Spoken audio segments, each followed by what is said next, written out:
빌립보서 3장 7절에서 14절 우리 함께 읽겠습니다. 시작. 그러므로 무엇이든지 내게 유익하던 것을 내가 그리스도를 위하여 다 해로 여길 뿐더러 또한 모든 것을 해로 여김은 내 주 그리스도 예수를 아는 지식이 가장 고상하기 때문이라. 내가 그를 위하여 모든 것을 잃어버리고 배설물로 여김은 그리스도를 얻고 그 안에서 발견되려 함이니 내가 가진 의는 율법에서 난 것이 아니요 오직 그리스도를 믿음으로 말미암은 것이니 곧 믿음으로 하나님께로부터 난 의라.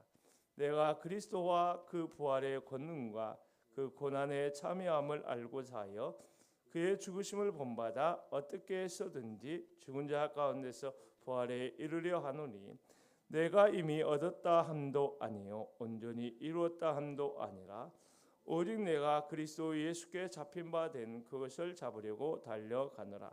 형제들아 나는 아직 내가 잡은 줄로 여기지 아니하고 오직 한 일 즉 뒤에 있는 것은 잊어버리고 앞에 있는 것은 잡으려고 푯대를 향하여 그리스도 예수 안에서 하나님이 위에서 부르신 부름의 상을 위하여 달려가노라. 아멘. 우리 성도의 정체성, 우리 목사님의 말씀 통해 주시는 하나님의 말씀을 듣겠습니다.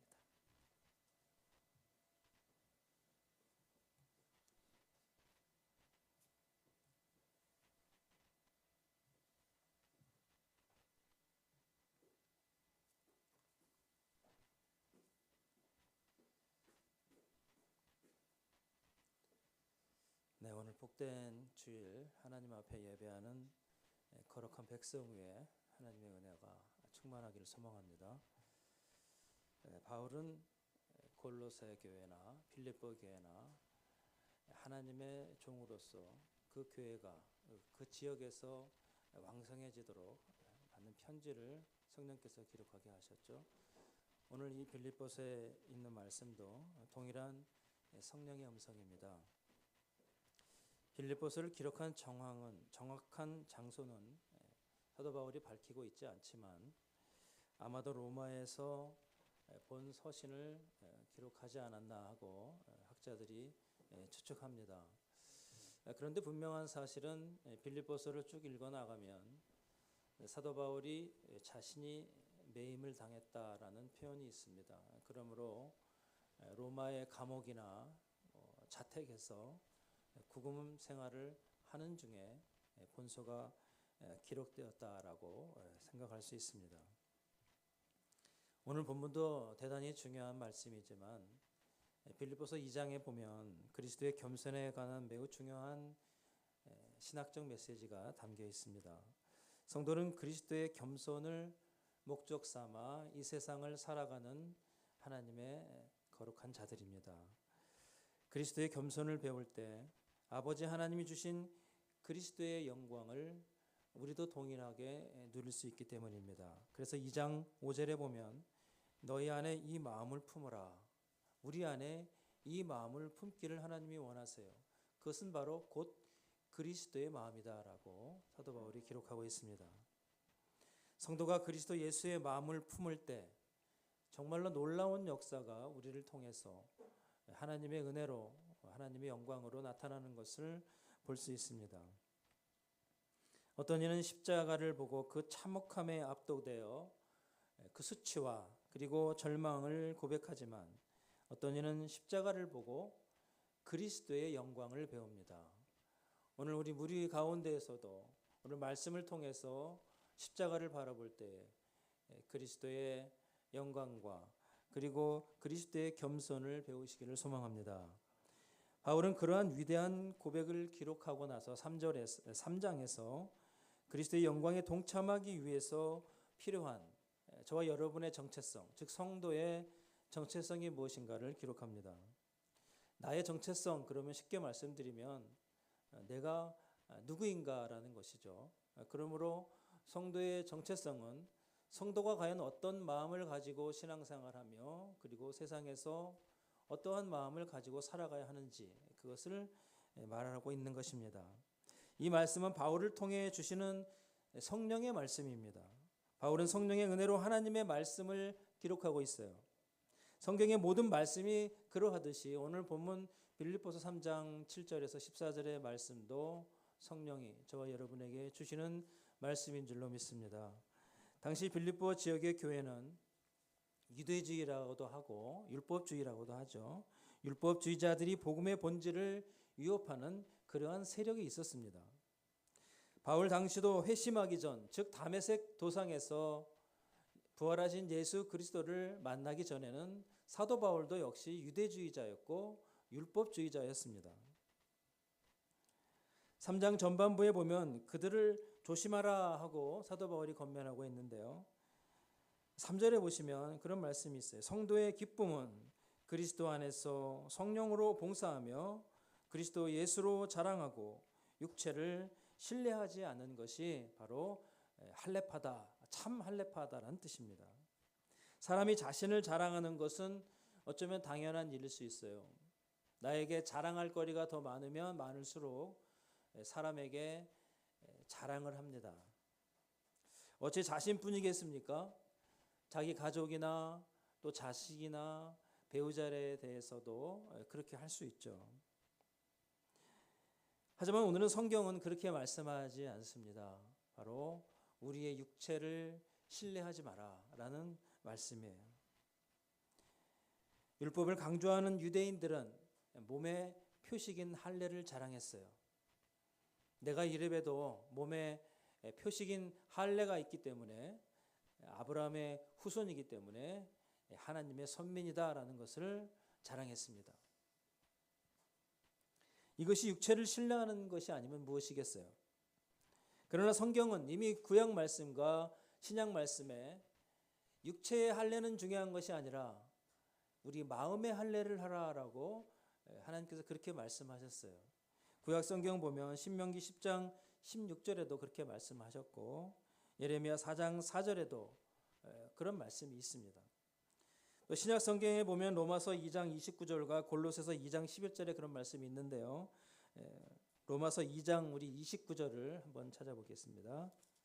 로마서 2장 29절입니다.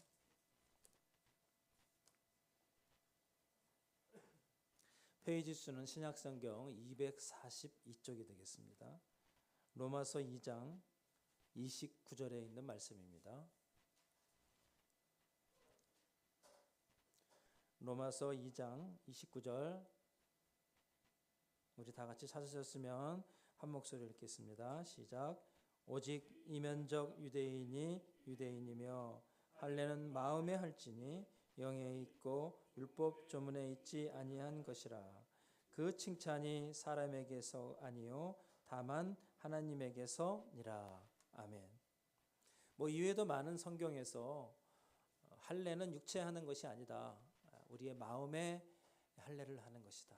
마음을 베어버려야 한다라는 그런 하나님의 말씀입니다. 마음을 찢어야 오늘 말씀이 우리 안에 자리 잡을 수 있습니다. 내 안에 들어올 수 있어요. 그 고통을 감수해야 하나님의 말씀이 우리 심령 안에 들어옵니다. 만약 유대주의자들, 즉 율법주의자들이 이러한 육체의 자랑을 한다면 나는 육체의 표식이 있어라고 말한다면 사도 바울은 오늘 3장을 통해서 할 말이 많은 거예요. 바울 역시도 육체의 자랑에 뒤지지 않다는 겁니다. 오히려 저들보다 훨씬 뛰어난 학식과 배경이 있다고 5절과 6절에 기록하고 있습니다. 바울은 히브리 사람이며 베냐민 지파이고 그리고 최고의 율법 선생인 가말리아 랍비의 문화생이었어요. 이쯤 되면 그 누구도 따라오지 못하는 그러한 배경이 있는 거 아닙니까? 율법은 다양하고 정말 광대합니다. 1300가지가 넘는 그 많은 율법을 인간이 지킨다는 것은 불가능해요. 지금도 이스라엘 백성 유대주의자들은요. 구약 성경만을 믿는데요. 구약 성경이 24권으로 되어 있어요. 그것을 뭐라고 그러냐면 타나크라고 합니다. 타나크. 우리는 성경을 구약 성경, 신약 성경 이렇게 말하는데요. 그들은 타나크라고 해요. 타나크가 뭐냐면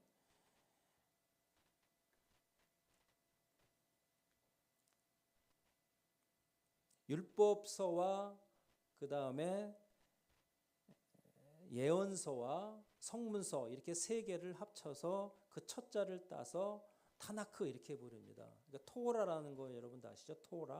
토라의 티, 타, 그 다음에 네빔에서 나, 그 다음에 케투빔 이렇게 해서 세 개의 성경을 타나크 이렇게 부릅니다. 근데 그것을 해석하는 것을 그냥 듣기만 하세요. 그것을 뭐라 그러냐면은 미드라시라고 합니다. 미드라시는 타나크를 해석하는 방법이다. 율법서다. 이렇게 생각하면 되는데요. 이 미드라시도 어떤 방식으로 타나크를 해석하느냐에 따라서 학가다 미드라시, 할라카 미드라시 이렇게 구분합니다. 여러분도 아시겠지만 탈무드라는 그러한 율법책도 있잖아요. 그것을 해석한 것이 미슈나다라고 합니다. 이들은 이런 많은 책들에 관계된 율법을 지키려고 노력해요. 자그마치 수천 가지나 되는 그 많은 율법을 인간의 힘으로 지킬 수 없는데도 불구하고 그들은 그 율법을 자랑합니다. 사도 바울도 오늘 본문의 말씀에 보면은 나는 율법으로 흠이 없는 자다라는 고백을 기록하고 있어요. 사도 바울이 정말 대단한 겁니다. 어떻게 그 많은 율법을 잘 지키면서 자신이 흠이 없다라고 고백할 수 있을까요? 그만큼 대단한 사람이었다라는 것을 성경이 증언하고 있습니다. 이 정도로 율법으로 완전한 사람은 없습니다. 그런데 본문 7절부터 자신의 고백을 완전히 뒤바꾸는 성령의 음성을 사도 바울이 듣게 됩니다. 7절에 보면 그러나라고 시작하잖아요. 이 말은 앞의 문장의 반대 내용을 기술할 때 쓰는 접속사인데요. 바울은 자신이 자랑할 수 있는 학식과 경험과 배경, 자신이 쌓아올린 계급장에 대해서 다음과 같이 고백합니다. 우리 다시 한번 7절과 8절을 같이 읽어보겠습니다. 빌립보서 3장 7절과 8절입니다. 시작. 그러나 무엇이든지 내게 유익하다는 것을 내가 그리스도를 위하여 다 해로 여길 뿐더러 또한 모든 것을 해로 여기면 내 주 그리스도 예수를 아는 지식이 가장 고상하기 때문이라. 내가 그를 위하여 모든 것을 잃어버리고 배설물로 여김은 그리스도를 얻고. 아멘. 자, 이런 고백할 수 있을까요? 자신은 율법으로 완전한 자고 흠이 없는 자인데 우리 주님을 아는 순간, 주님 안에서 내가 발견되어지는 순간 나는 완전히 다른 고백을 할 수밖에 없는 겁니다. 사도 바울의 기록을 우리가 조금 전에 읽었습니다. 이 말씀에 언더라인을 쳐놓으시기 바랍니다. 내가 겸손을 잃어버릴 때, 내가 내 자랑을 마구 할 때 반드시 다시 읽어봐야 할 성령의 음성인 줄로 믿습니다. 자신이 자랑할 수 있는 모든 것, 일부가 아닌 사도 바울의 기록을 보면 오늘 8절에 보면 모든이란 말이 두 번이나 나오잖아요. 강조하고 있어요. 사도 바울은 어느 한 가지를 배설물로 여기고 그것을 잃어버리는 것이 아니라 나의 모든 것을 잃어버리고 배설물같이 더럽게 여긴다는 거예요. 그러니 바울이 자랑할 것은 이제 아무것도 없습니다. 잃어버리고 배설물로 여겼으니 그 더러운 것을 옆에 두기도 싫습니다. 그게 지금 사도 바울의 고백이에요. 이 말씀이 어찌 바울에게만 적용되는 말씀이겠어요? 오늘 예배하는 우리 모두에게도 적용되는 말씀입니다. 정말로 내가 가진 모든 것들을 바울과 같이 버릴 수 있을까요? 정말 미친 짓을 하고 있다고 생각하는 사람도 있을 겁니다. 하나님은 우리에게 복을 주시는 분인데 왜 내가 가진 모든 것을 배설물과 같이 버리라고 하는 것일까 하고 실망하실 분도 혹 계실지 모르겠어요. 하지만 성경은 사도 바울을 통해서 우리에게 분명히 말씀합니다. 우리 주님도 나를 따라오려거든 자신의 십자가를 지고 자기를 부인하고 예수님을 따라오라고 분명히 말씀하셨어요. 자신을 부인하는 것이 무엇입니까? 이제 나는 내가 아니다라는 겁니다. 그러면서 갈라디아서 2장 20절의 말씀으로 고백하는 것이 진정한 성도의 삶으로 이어지는 거룩한 삶이 될 거예요. 여러분 갈라디아서 2장 20절의 말씀 제가 봉독해 드리겠습니다. 내가 그리스도와 함께 십자가에 못 박혔나니 그런즉 이제는 내가 사는 것이 아니요 오직 내 안에 예수 그리스도께서 사시는 것이라. 이제 내가 육체 가운데 사는 것은 나를 사랑하사 나를 위하여 자기 자신을 버리신 하나님 아들을 믿는 믿음 안에서 사는 것이라. 아멘. 이런 갈라디아 교회에 편지한 사도 바울의 고백은 오늘 우리에게 이 고백을 하나님께서 요구하시는 겁니다. 성도는 이러한 삶으로 주님께 영광을 올려드려야 합니다. 그래야 21절에 있는 십자가에 죽으신 주님의 죽으심이 헛되지 않기 때문이에요. 우리가 말로만 예수 그리스도의 십자가를 증언할 것이 아니라 우리의 삶에서 예수 그리스도의 십자가가 드러나는 삶을 살아야 합니다. 그러기 위해서는 이제 내가 죽고 나는 예수로 삽니다라는 믿음의 고백을 통해서 그런 삶이 이루어지는 것입니다. 찬송가의 가사도 이런 가사 있죠. 이전에 좋던 곳 이제는 값없다. 여러분과 제가 좋아했던 이전에 좋던 것이 분명히 있어요. 그런데 지금도 그것을 좋아하고 있다면 신앙에 문제가 있는 것이라고 한번 생각해 보셔야 합니다. 그런 고백은 정말 유별난 고백이 아니에요. 성령이 충만하면 충만할수록 당연한 고백입니다. 바울을 보십시오. 그리고 성경에서 말씀하고 있는 많은 하나님의 종들을 한번 보십시오. 그들은 오직 예수 그리스도만이 있습니다. 그분만이 그들의 전부가 되었습니다. 나의 모든 것을 해로 여길 때 비로소 그리스도를 얻고 그리고 오늘 본문 9절의 말씀으로 들어가게 되는데요. 9절에 보면 믿음으로 하나님께로 난 의를 사도 바울이 고백합니다. 고백이란 단어는 우리에게 꽤 익숙해 있습니다. 프로포즈라고 하죠. 여인에게 사랑을 고백할 때도 프로포즈란 말을 씁니다. 여러 상황에 사용되는 그런 말이에요. 성경에서 사용하고 있는 고백은 두 단어가 결합된 합성된 단어인데요. 말에 동의하다. 내가 한 말에 대한 책임을 짓는 거죠. 그리고 동일한 것을 말하다, 약속하다 등 신성한 그러한 장소에서 또 법정에서 쓸 수 있는 단어예요. 그렇기 때문에 성도의 고백은 중요한 의미가 있다는 거예요. 내가 하나님 감사합니다. 내가 예수님 사랑합니다라고 고백하는 것은 할 수 있지만 그 고백에 대한 책임을 져야 된다는 겁니다. 쉽게 하고 마는 나의 그런 말이 아니에요. 고백했다면 반드시 지켜야 하는 구속력을 갖고 있다는 말씀이에요. 사랑과의 약속도 중요한데 하나님과에 대한 약속, 하나님에 대한 고백은 말할 것도 없죠. 우리는 이 약속의 말씀들을 지키기 위해서 정말 최선을 다하는 삶을 살아야 합니다. 그러나 위에 말씀드린 내가 부인되지 않고 내가 정말 가지고 있는 것들, 내 계급장 이런 것들을 다 배경들, 배설물로 여기지 아니하면 이루어지지 않는 신비스러운 것과도 같습니다. 지난 설교에서 요한복음 11장 27절에 예수님에 대한 마르다의 고백을 통해서 예수님의 정체성이 뭐냐라고 함께 나눴습니다. 예수님은 그리스도이세요. 기름 부음을 받은 자세요. 그리고 하나님의 아들 독생자로 이 땅에 오셨어요. 그것이 예수님의 정체성이에요. 그리고 세 번째는 그런 분이 이제 다시 오신다라는 것을 함께 나눴습니다. 기름 부으신 받으신 하나님의 독생자 예수 그리스도는 오늘 지금 이 순간에도 계속적으로 우리에게 다가오셔서 구원의 확신과 천국의 소망을 보여주시고 이 진리 안으로 우리를 초대하세요. 이제 복음으로 하나 된 우리 모두는 언제나 주님 안에 있어야 하는 줄로 믿습니다.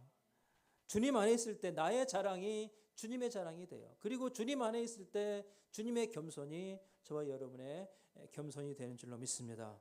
그러므로 그리스도의 정체성은 바로 주님 안에 있는 것입니다. 나는 없고 오직 주님만이 나의 전부가 되는 것이 우리 모두의 정체성입니다. 그래서 9절에서 그 안에서 발견되려 함이니라고 기록합니다. 바울의 고백은 자신의 배경보다 그리스도 안에서의 자신을 소망했으며 그리고 그것을 그리워했습니다. 또한 그것으로 인해 세상을 변화시켰으며 구원의 백성들을 교회 안으로 들어오게 하는 능력의 삶을 살게 되었습니다. 내 것 가지고 될 것 같지만 되지 않습니다. 세상의 것으로 가능할 것 같지만 진정한 구원과 하나님의 영광은 결코 이루어지지 않습니다. 오직 주님 안에서 위로부터 주시는 성령의 생수로만 가능합니다.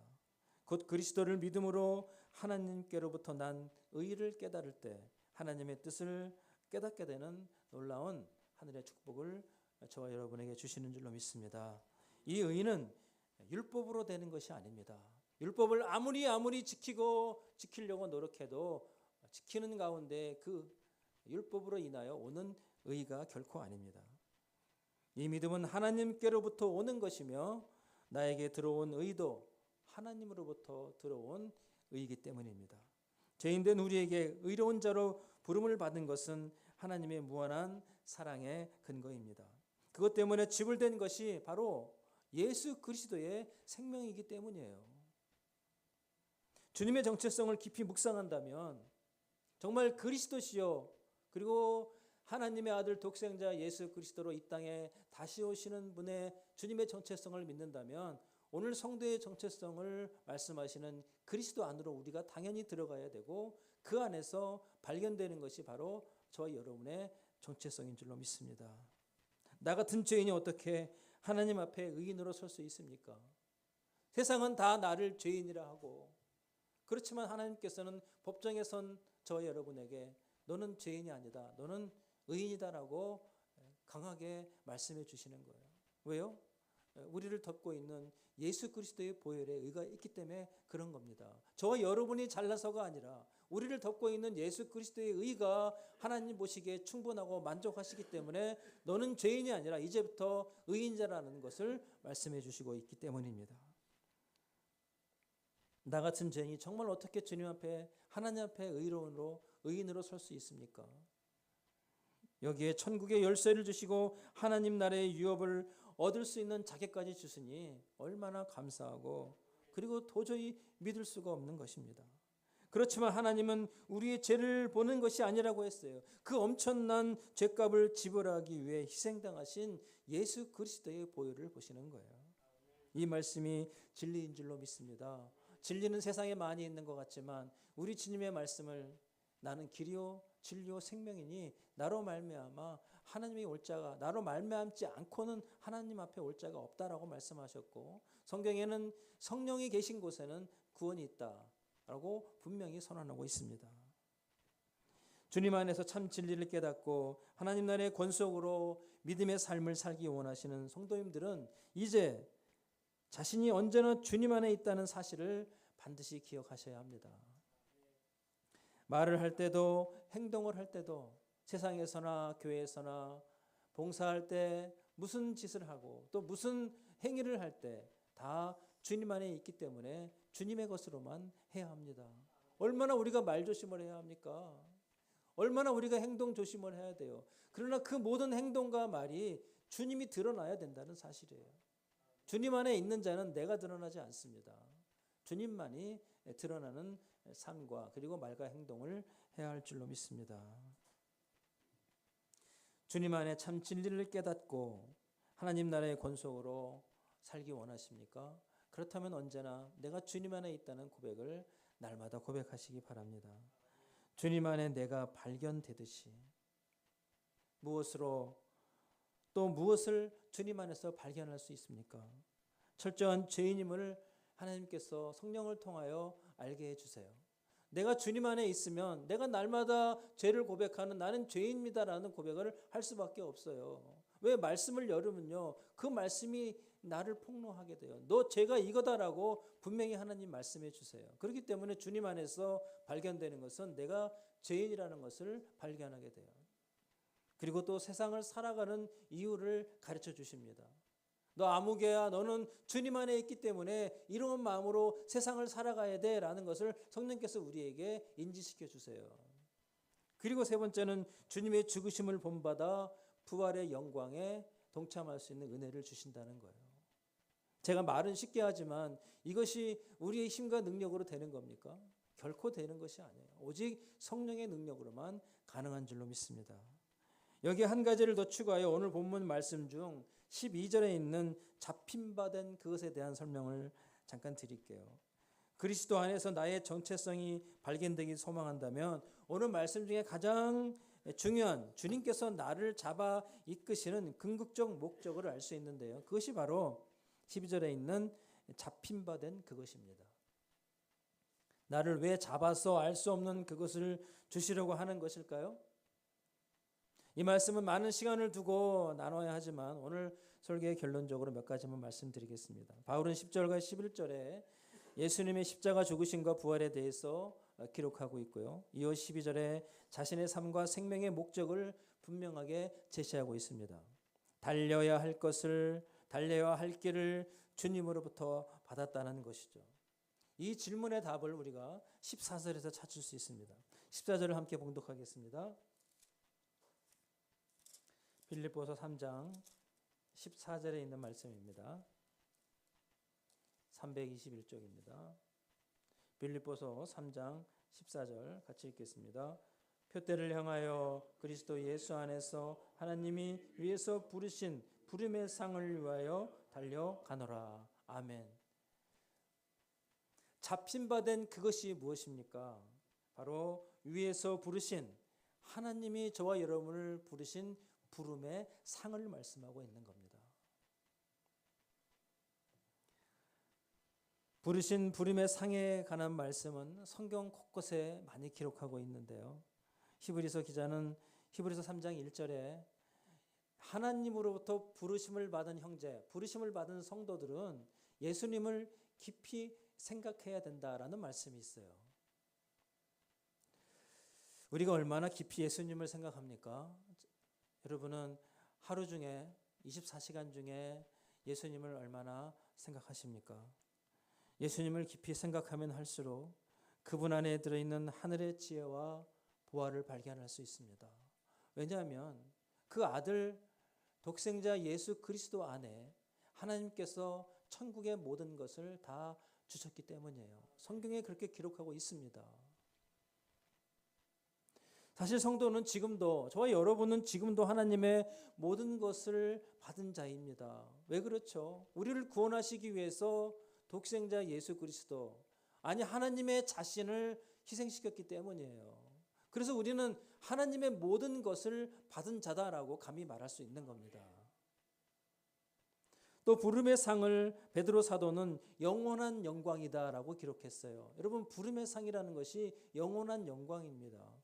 그리고 시들지 않는 영광의 관이다, 이렇게도 사도 바울이 기록하고 있어요.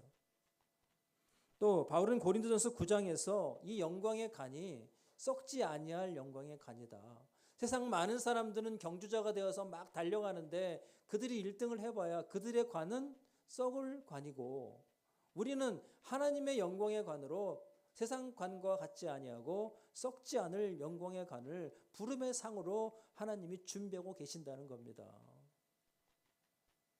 그리고 야고보 기자는 1장 12절에 그 관을 생명의 면류관으로 기록하고 있어요. 저 여러분이 받을 상이 저 천국에서 성령의 생명의 면류관인 줄로 믿습니다. 이 밖에도 계시록에 보면 그것을 생명의 관이라고도 표현하고 있고요. 디모데는 디모데에게 디모데후서 4장 8절에 의의 면류관이다라고도 표현하고 있어요. 이처럼 부름의 상은 다양하게 성경에 기록하고 있습니다. 그러나 분명한 것은 그 영광의 생명의 면류관이 우리의 상상을 초월하는 그 무엇이라는 거예요. 사도 바울이 오늘 예수 안에서 자기의 정체성을 깨닫는데요. 가장 중요한 것이 바로 그 부름의 상을 위해서 달려간다는 겁니다. 뒤에 것은 볼 거 없습니다. 뒤에 아무리 화려하고 좋은 배경이 있다 할지라도 그것은 다 지나간 거예요. 이제 우리는 현재와 그리고 미래를 향해서 달려가야 될 하나님의 거룩한 권속임을 기억하셔야 합니다. 우리는 변해도 하나님은 변하지 않습니다.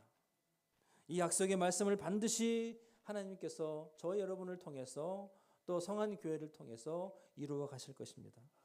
주님 안에서, 말씀 안에서 이 위대한 하나님의 위협이 반드시 성취될 것입니다. 표대를 똑바로 보고 달려가고 있는 바울은 이 진리의 말씀이 자신을 감동시키고 자신에게 말할 수 없는 능력과 힘을 공급하시는 주님임을 알게 되었어요. 그리고 내가 이런 고백을 할 때 주님 안에 있다는 확신이 들었습니다. 주님 안에 발견되려는 것이 바로 그리스도를 얻고자 하는 것입니다. 다시 말씀드릴게요. 내가 주님 안에서 저와 여러분이 발견되고자 하는 것이 뭐라고요? 그리스도를 얻고자 하는 거예요. 그리고 영원한 영광을 위해서, 생명의 멸류관을 위해서 자신의 목숨을 복음을 위하여 다 버렸습니다. 내 것과 100번 바꿔도 아깝지 않은 영원한 생명이기 때문에 그래요.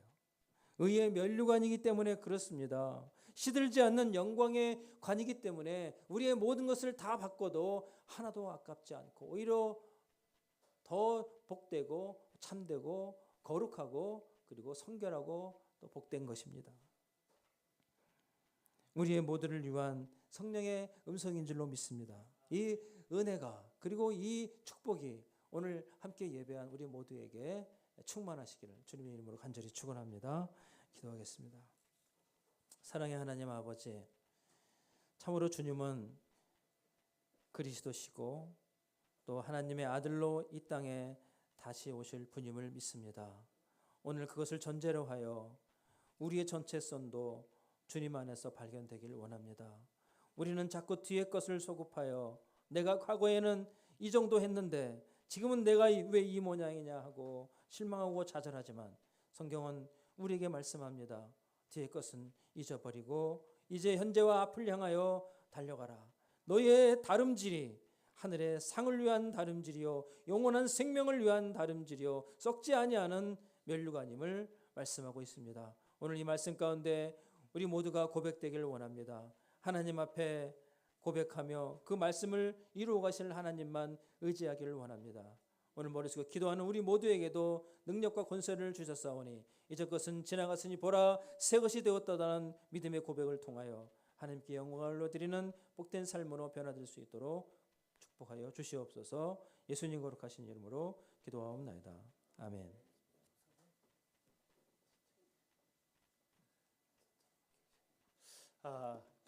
우리 하나님의 귀한 말씀 주신 우리 최영균 목사님 마음 깊이 감사를 특별히 드립니다. 우리 아름다운 우리 교회 이 찬양을 부르신 이후에 최영균 목사님 축도해 주시고 또 이 자리에서 그냥 찬양 한 곡 부르시고 또 오후 예배 간략하게 5분 찬양하고 주기도문 마치시든지 편하게 이렇게 해주시면 좋겠습니다. 우리 주보 뒤에 우리 어둡고 아름다운 우리 교회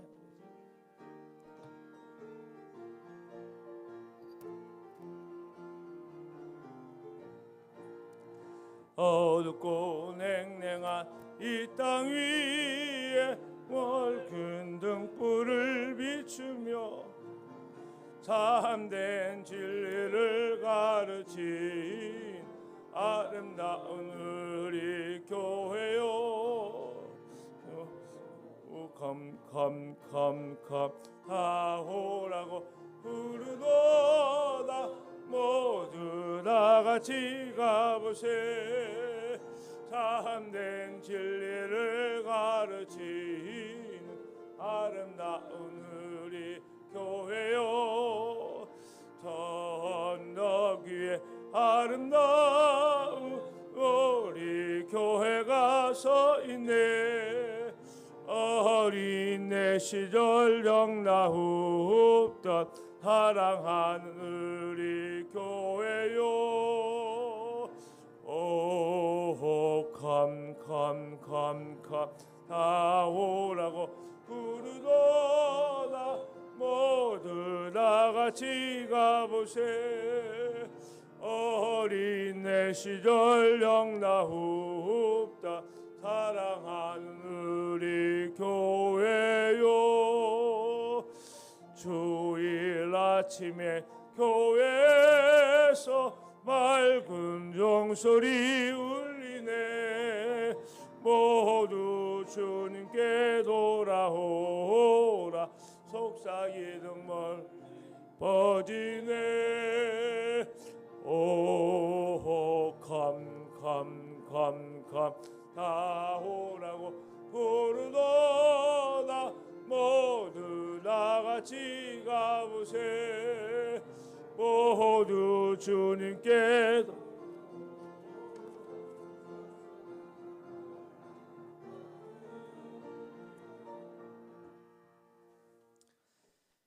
이제는 우리 주 예수 그리스도의 대속의 은혜와 하나님 아버지의 극진하신 사랑하심과 성령님 감화 감동 내주 교통비로 충만하심이 오늘 함께 예배하며 주님 안에서 자신의 정체성을 깨닫는 우리 모두의 머리 위에와 가정과 직장과 생업 위에 그리고 이 나라와 이 민족 위에 지금부터 영원토록 함께 있을지어다. 아멘. 역사를 주셨으니 힘으로 노로 되는 것이 아니라 하나님을 알아가며 주님 안에서 자신의 정체성을 발견할 수 있도록 인도하옵소서.